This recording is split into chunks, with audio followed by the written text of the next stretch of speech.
El Porfiriato fue el periodo donde gobernó José de la Cruz Porfirio Díaz Mori, un político y militar mexicano, que estuvo en la presidencia de 1887 a 1911, convirtiéndolo para muchos una dictadura mala y para otros una dictadura necesaria o beneficiosa. Por eso hoy te diré lo malo y lo bueno del Porfiriato.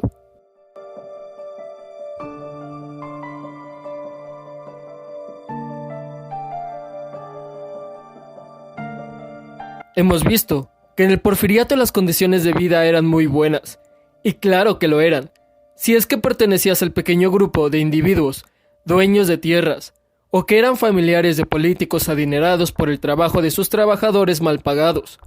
La desigualdad social era algo notable, tanto que se estima que el 90% de la población eran trabajadores endeudados, que trabajaban en condiciones deplorables. Claro que esto dependía del estado en el que te encontrabas, y el cómo era el jefe a quien le trabajabas. Pero ¿cómo llegamos a esto? Era muy poca la gente común que podía ir a la escuela. Aquellos que tenían educación se aprovecharon de aquellos que no la tenían.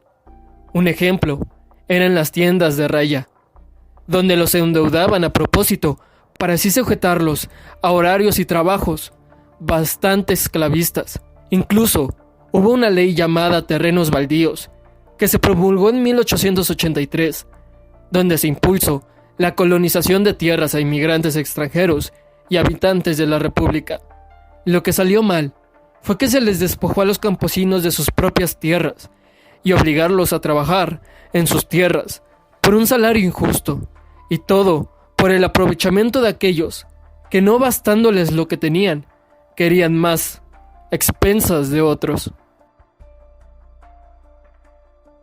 Como cualquier gobierno autoritario, la represión es parte del día a día.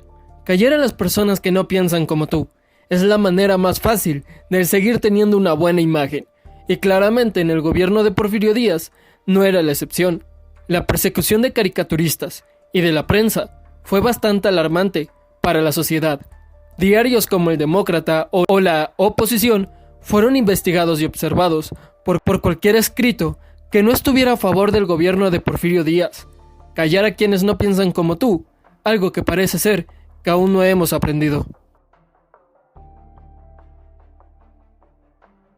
Aunque México tenga en claro que la esclavitud no estaría en el país, las condiciones forzadas que mantenían al trabajador común decían decir lo contrario. Sin embargo, no era una esclavitud al 100%. Eran tratos injustos que mantenían a los empleados trabajando para personas a las que les debían. Como lo vimos en el primer punto, la desigualdad de la sociedad claramente representaba que las personas que trabajaran en alguna tierra fueran explotadas, como lo eran los genequeros. Un dato que se deja de lado es el exterminio y la evacuación de los mayas, otomís y yaquis. Todo por las medidas de Porfirio Díaz, el cual, al ver que el país crecía económica y socialmente por el vecino del norte, así como las tierras ocupadas por estas comunidades, mandó a desalojar y a matar a aquellos que no cumplieran con la orden. Un ejemplo fue la Guerra de Castas, y aunque esta lucha fue iniciada en 1847, teniendo diferentes etapas que te recomiendo analizar e investigar, teniendo una gran duración, terminando en 1901, donde en todo ese proceso tuvieron que enfrentarse a diferentes mandatarios de diversa índole. En este caso, Porfirio Díaz, al ver que las comunidades mayas eran un retroceso para el país y para Yucatán, mandó a un enfrentamiento a estas comunidades, donde se perdieron bastantes vidas, sin importar la cuestión humanitaria, sino las del progreso. Como siempre, la cara de la moneda negativa. Más adelante hablaremos de la contraparte, y escuchando esto, puedes darte una idea. El positivismo es una corriente filosófica. Citando a Economipedia, esta corriente afirma que el conocimiento proviene de la experiencia, a la vez que se obtiene mediante el método científico, iniciando al término del siglo XVIII y terminado en la primera mitad del siglo XIX, época que claramente tocó mientras Porfirio Díaz estaba en el poder. Con la llegada del positivismo a nuestro país, por parte de hombres como Pablo Macedo, Gabino Barrera o Justo Sierra, daban a México una nueva visión de lo que debía ser México. Un lugar de progreso, un lugar de proceso, mediante los métodos científicos y objetivos. Pero en esta parte, la visión se distorsionaba.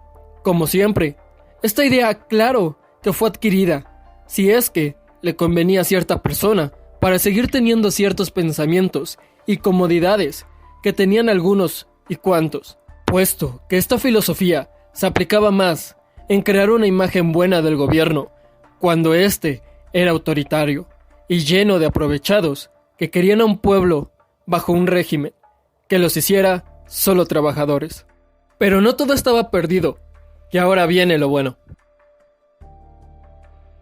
Impulsado por la inversión extranjera y por el gran avance con la maquinaria en el mundo, dado por la revolución industrial, video que te recomiendo de mi primer canal, fue que Porfirio Díaz pudo introducir diferentes máquinas que pudieran mejorar la calidad del trabajo en el país, como lo fue el ferrocarril, también fábricas textiles y maquinaria que pudiera ayudar a los trabajadores de la minería, así como integrar la energía eléctrica, que daría por consecuencia al alumbrado público. Y eso, que no hablamos de los teléfonos y telégrafos, que tenían unos cuantos privilegiados. El porfiriato significó un gran progreso para el país. Claramente, con la incorporación de diferente maquinaria para el país, la economía vendría siendo poderosa y fuerte, gracias a la exportación agrícola, que transportaba a Estados Unidos, a algunos países europeos y al Caribe, donde se exportaba diferentes recursos naturales que hoy en día siguen siendo exportados, pero ya no con un panorama tan extenso como lo teníamos antes. La economía, antes del porfiriato, se encontraba baja, por no decir en bancarrota. Antes del gobierno de Porfirio Díaz, había estado Benito Juárez y después Sebastián Lerdo de Tejada, y cuando ellos estaban en el poder, ocurrieron las leyes de reforma, dejando a la agricultura, ganadería, minería suspendidos, como los préstamos exteriores. Por ello, al entrar Porfirio Díaz, hubo un cambio progresivo en la economía en muchos aspectos. Hubiese sido perfecto si no hubieran sido tan avaros, ¿o no? Algo bastante curioso, y te lo contaré de la forma más básica que puedo, es que Porfirio Díaz sabía llegar a las personas, y me refiero a entender y buscar qué querían todos los actores políticos de la época. Fue de los pocos presidentes que tuvo en control a la iglesia, al ejército, a los políticos, los empresarios y todo aquel que tuviera poder en el país. Porfirio Díaz sabía que una buena relación con actores de poder era indispensable para que el país estuviera en calma y llegara a una armonía. Esta parte de la historia, claro que es buena. Que se hayan hecho cosas malas por parte de esta parte, no quita que fue algo importante para el país. Como hemos visto en la historia, donde parece ser que hasta independencias del gobierno están peleados hasta el día de hoy. Ahora la contraparte de la moneda, acerca del positivismo, y es que como corriente filosófica en México, sirvió mucho por optar por medidas progresistas que beneficiaran al país. Este pensamiento era bueno.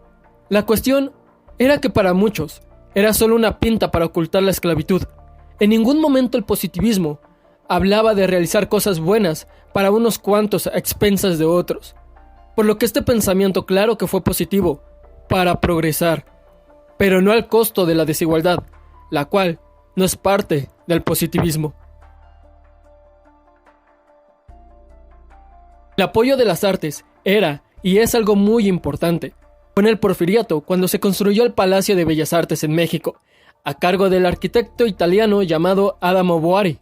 Incluso el Ángel de la Independencia, en tiempos del Porfiriato, construido por Antonio Rivas Mercado.